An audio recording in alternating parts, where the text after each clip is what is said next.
अस्सलामुअलैकुम। आज मैं आपको बुक D3 जिसका चैप्टर 5 है उसकी एक्सरसाइज 5E का क्वेश्चन 3 कराऊंगी। क्वेश्चन 1 2 इससे पहली वीडियोस में मैं करा चुकी हूँ, ये आपको एक्सरसाइज 5E की प्लेलिस्ट में मिलेंगे। क्वेश्चन 3 रीड करते हैं।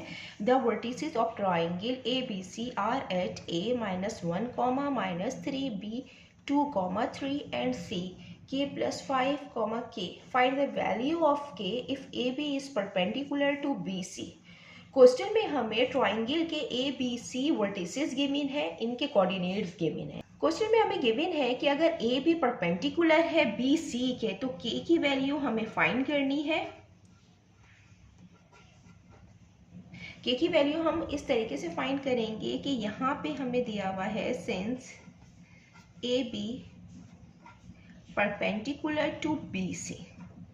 अगर दो लाइनें, एक लाइन ये है इसको L1 कहेंगे और एक लाइन ये है हम इसको L2 कहेंगे। ये लाइन इस लाइन पे परपेंडिकुलर, ग्रेडियंट M1 है, इसका M2 है। अगर दो लाइन आपस में परपेंडिकुलर हों तो इनके ग्रेडियंट की जो प्रोडक्ट होती है वो इक्वल होती है -1 के। हम ये फार्मूला यहाँ पे यूज करेंगे और ये फार्मूला यूज करते हुए हम k की वैल्यू फाइंड करेंगे। Gradient of AB multiply by gradient of BC और ये इक्वल होता है -1 के।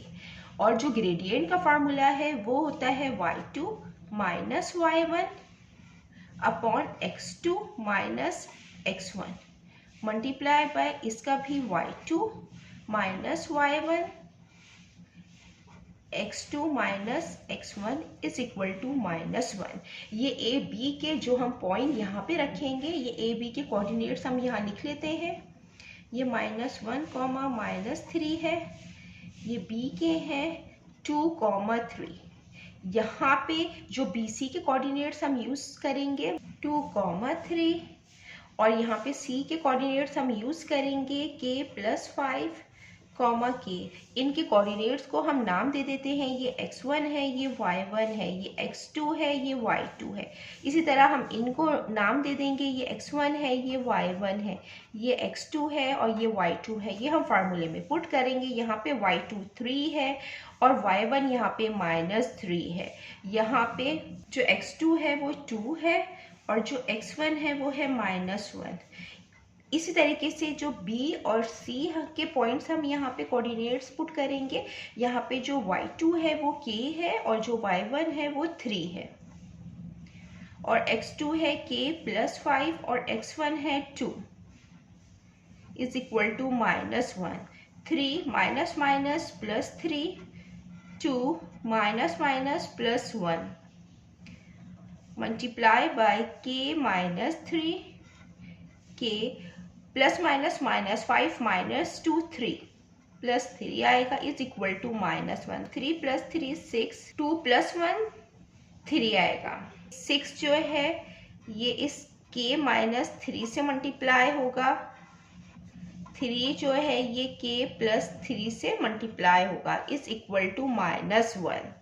3 1 टाइम 3, 3 2 टाइम 6, यहाँ पे 2 k -3 आएगा, यहाँ पे k + 3 आएगा इज इक्वल टू -1। ये डिवीजन की फॉर्म में है, जब ये इस तरफ जाएगा मल्टीप्लिकेशन की फॉर्म में आएगा। ये आ जाएगा 2 k -3 is equal to -1 multiply by k + 3। ये इससे मल्टीप्लाई होगा 2, देन फिर ये इससे मल्टीप्लाई होगा 2 मल्टीप्लाई बाय k 2k हो जाएगा, 2 3 टाइम 6 हो जाएगा। -1 k से मल्टीप्लाई होगा -k, -1 3 से मल्टीप्लाई होगा तो माइनस प्लस -1 3 टाइम 3 हो जाएगा। यहाँ पे 2k प्लस में है, जब ये k माइनस में है, जब ये इस तरफ आएगा तो प्लस k हो जाएगा। ये -3 है, 6 जब दूसरी तरफ जाएगा तो +6 हो जाएगा। 2k + 1k 3k हो गया। ये माइनस प्लस माइनस हो जाएगा, साइन बढ़ेगा आएगा प्लस का। 6 - 3 3 k इज इक्वल टू 3, ये 3 के से मल्टीप्लाई हो रहा है, जब ये दूसरी तरफ जाएगा तो डिवीजन की फॉर्म में आएगा, 3 1 टाइम 3, 3 1 टाइम 3। के की जो वैल्यू आई है 1 आई है, हमें यहाँ पे के की वैल्यू फाइंड करनी थी। जितना मैंने एक्सप्लेन किया है, अगर इसमें कोई भी क्वेरी है तो आप कमेंट्स में पूछ सकते हैं। अल्लाह हाफिज़।